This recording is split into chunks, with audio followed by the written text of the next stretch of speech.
as Cancer is concerned, it's the first water sign in the cardinal modality.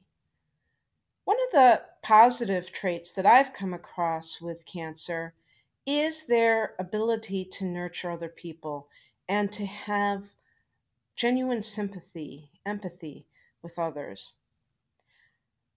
You could say that all water signs are like this, and that is true. For Cancer, they tend to go out of their way to help others. And I assume this is because they are of the cardinal modality. So they like to do things, they like to demonstrate by doing.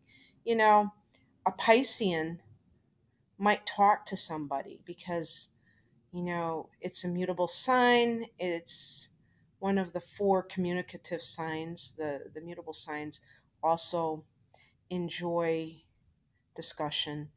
And I could see the Scorpio showing how that they care by their loyalty, being a fixed sign. For cardinal signs, they act. And so a Cancerian is likely to help out at a homeless shelter, a food bank, go visit a friend, and help them do something that they need done. And they also have the ability to really feel what other people are feeling, you know, um, and just be a good listener. I think that's a quality that oftentimes is lacking when we're dealing with one another these days. And they have a real healing ability in this sense when they are displaying this positive trait. Another, kind of related aspect to this is their homebody skills with a Z at the end, because they have mad skills as wonderful homemakers, whether they are males or females, and whether they work outside the home or not. You know, Cancer people tend to be very good cooks. They tend to make very comfortable homes because the fourth house is ruled by the sign of Cancer, and it is the sign of the home.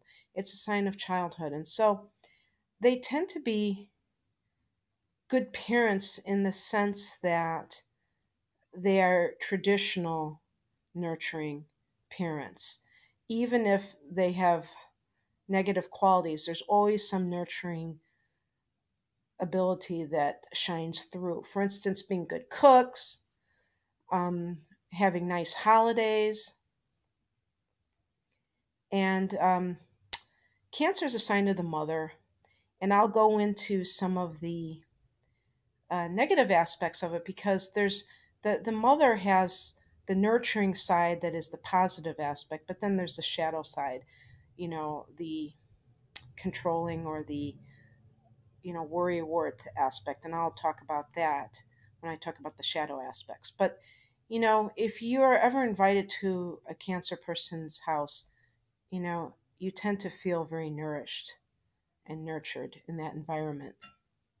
Another quality on the plus side of the Cancer person is their ability to make money. And I read somewhere that there are more billionaires born under the sign of Cancer than any other astrological sun sign. So that's pretty cool. I know that Ross Perot, who ran for president twice in the 1990s and is a billionaire, is born under the sign of Cancer. So that's at least one person who is showing off that positive trait. And I believe that in addition to being a water sign, or I should say a feminine sign in general, the earth and water signs tend to be pretty good about managing money, with the possible exception of Pisces. Um, I think that there's an intuitive aspect at play, and all water signs tend to be intuitive. And so when you're playing the stock market, this comes in handy, of course. You know exactly which stocks to invest in, you know when to sell and when to buy. So that's where I think they get their ability in that arena. As far as the shadow traits of Cancer, one of them is moodiness. They're ruled by the moon, and the moon, oh, the inconstant moon, that was Shakespeare in Romeo and Juliet. The moon is, a heavenly body that, symbolizes change and changeability, I should say. And that's definitely a shadow side of Cancer. And so they tend to be kind of up and down. Sometimes you get them on a good day and all is well in the world. But, Cancer is the crab, and they can be very crabby. You can get some curmudgeons that are Cancers. At least they have their cyclical curmudgeonly traits. Um, and this can be kind of a bummer because, they can get kind of negative and not fun to be around. And also, you can't rely on their moods to stay the same. And so it can be a little bit unnerving. Um, you know, Cancer harmonizes very well with the sign of Taurus, but Taurians like constancy because that's how they are. And so they can get quite perturbed if they're in a relationship with the Cancer who is like, acting like Sybil and going into another personality. It's not like Gemini going into an actual personality, but just acting like a grump, you know? And they do have that tendency, especially the ones that, have a more afflicted sun. Another negative or shadow side to the Cancer personality is to be a worrywart. And this is due to the fact that they crave security. And I could say that that is a separate shadow quality because it's one thing, I mean, we all want to feel like we have a foundation underneath our feet. There's nothing wrong with that. I just did a video on the root chakra, which is the first energy center. It's called Muladhara, and it deals with security and just the stability on the most basic level, the survival level. And there's nothing wrong with that. The problem is that when you are so afraid of losing it, that you become um, way too narrow, way too um, invested in safety, that you never take a risk and that you never venture out past your safety zone. That's when you start to cause problems for yourself and even for other people.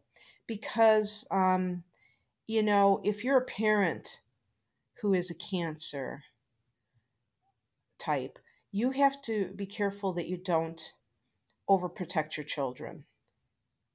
I am the daughter of a Cancerian, and overprotection gives your child the message that the world is an unsafe place. And you don't want to do that because then your child kind of takes on these anxieties on a very subtle level. Another shadow trait of Cancer people is manipulativeness. And there is a kind of a side connection to their feeling sorry for themselves. I notice this quite a bit, that they tend to play the martyr and feel that they are carrying the weight of the world, especially when other people don't do what they want them to do. Because never get it twisted. Being a cardinal sign, Cancerians can be control freaks and power hungry. They do it through emotions.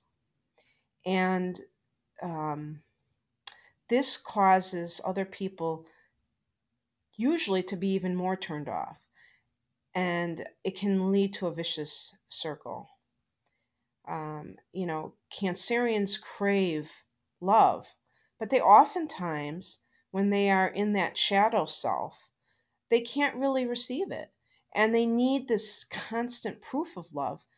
And the other person is, totally fed up because they don't know how to demonstrate it. And so the Cancerian person can fall into this, bad tendency towards, um, you know, looking for signs of proof. If the person doesn't bring home flowers all the time or doesn't say, I love you constantly, they can accuse the other person of not caring, and they can drive the other person away.